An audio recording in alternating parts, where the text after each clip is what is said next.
lang, frozen lang. Tapos yung bewang ko, Frozen lang, ha? tapos Frozen dito, lang. pabalik-balik, minsan pag makabuhat ako ng ano, sumasakit na naman yung bewang ko. Ibig sabihin niyan, sir, meron na kayong cheese bulbs. Hindi May ko- warning na yan. Siguro. Pag nakakabuhat kayo, ayan, sakit na naman. Tapos huwag nakapahinga, nawawala. Oo. Ibig sabihin yan, warning na yan, paputok na yan. Oo, sana. Huwag kayong magbubuhat ng hindi proportion. Oo. Saan banda masakit? Kanan, kaliwa? Dito. Kanan. Oo. Pero sa, ano, yan, hindi ko masyadong Ang ibig ko sabihin, sa balakang, huwag kayong magbubuhat ng paganito. Yung mauna yung isang paa. Kunyari, magbubuhat kayo, yan. Sabay. Pantay nyo, yan. Oo. Pag ganun. Oo. Balance. Kasi yan ang ano eh, warning na ibig sabihin yan, bulging na yan. Kaya nakakaya nyo pa. Pag nagdire-diretso putok na yan, ay palagi na masakit balakang nyo. Kaya sabi ko, baka pag nakabuhan ako, bumabalik. Hindi mo pala frozen eh. Ang frozen, hindi maangat. Pero pag gano'n, dati nakakamot ko na itataas ko, pero pag gano'n, sakit na. Okay. Hindi lang, pagkikit niya. Hindi yan frozen. Swerte nyo. Kasi pag frozen yan, nako. Baka mamilipit yung paa nyo sa sarap. Sa adjustment. Kaya pag nauwi ako doon sa Pangasinan, napapamasahe lang ako. Kaya lang kasi.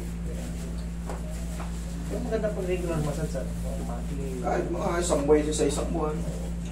Lalo pag umiidad tayo. Para yung mga masit. Kasi hindi na tayo nakakapag-play ng mga ano eh. Walang exercise. Walang exercise. Kahit pa paano, pa-refresh kayo sa mga marami ng kagaya ko.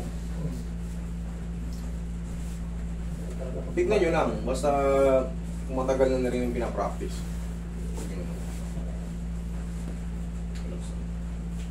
Ayan, namutin nyo lang. Tapos yung misis ko, na-stroke. 5 years na nakakalakad naman siya. Kaya yung isa talagang masyado nagpapaksyon. Tapos ang salita niya is dalawa lang. Bulol. Hindi naman, yes or no lang, malinaw. Pero iba nga, hindi ka naman mamit. Hindi sa mga pagsalita. 5 years ago. Ngayon, nagtitira pa kami dati kasama niya.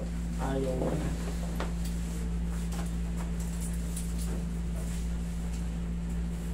Yeah. Sapo mo. Iyak ang pati haya.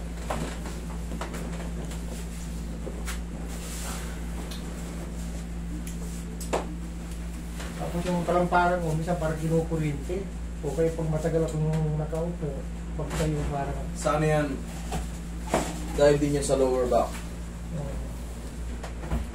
Sa ba? Last na, sorry. Tagilid ko, sir. Gusto ko lang doon sa amin. Pero binaba dito. Wala naman. Mataas dito eh. Yung mga tumira ron sa may malapit sa crack, yan, sigurado. Kumikot yung crack, eh malamang mag-overflow yun. Mas maganda pa hindi inayos yung crack doon eh. Kumbaga, bahala na lang makawala yung tubig eh. Ngayon, kumikot eh. Yan, sigurado yun. Ang lakas ng tubig ngayon sa amin. So may... Oo yun. Takot ngayon, baka biglang gumuho. Yung nagkakatakot eh. Yung nakarang malakas siguro inabot na. Yung sa...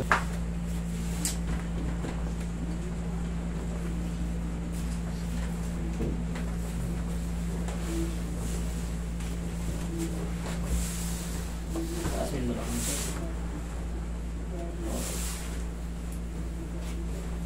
Sa likod nyo, wala na rin mag-claim ng pre. Pinansara pa. Ending. Zero.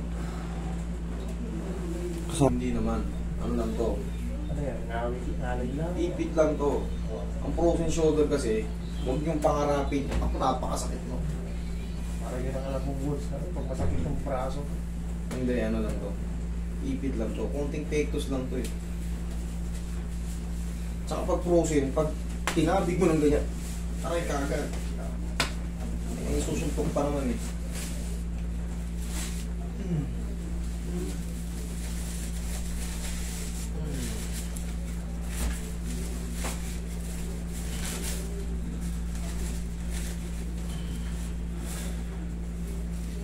Ngayon nakita ko na yung cameraman sa YouTube ko. Laging nasa likod lang ng camera yan.